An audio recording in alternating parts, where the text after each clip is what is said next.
Tap, do tap.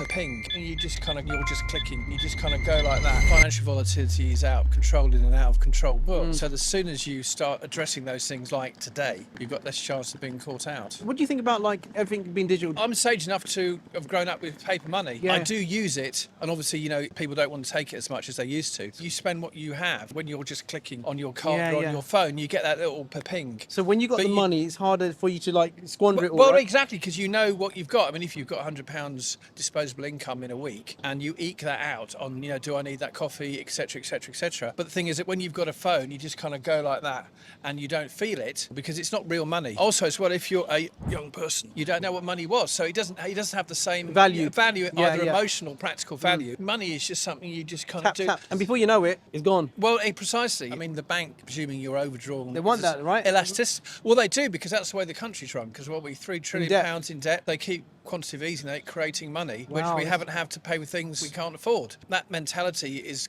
kind of come on from on high. We had that 2008 moment. People were predicting them, because the house, it's going to go, it's going to go. At some point, one presuming there will be another kind of financial implosion, and then obviously people will reap the whirlwind. But people are always, people don't want to know the bad news till it happens to them later on. Wow. Richard Nixon, who's famous for Watergate, in the 70s they called it the Nixon shock. The dollar was based on the gold reserve, which you can only spend the amount of money you actually held in gold. That was what you had to spend. Couldn't go beyond that. But when, with the early days of computers, they had to create more money to pay for the end of the new Vietnam War. It coincided with computers. That's where the money come from. So that's where the whole idea of people just living everybody more and more and more and more debt, because you still haven't got any more money than you had 25 years ago, but the whole system's changed, allowing you to You've get just it. given us a history lesson here. This is amazing financial advice for people. Do I get paid?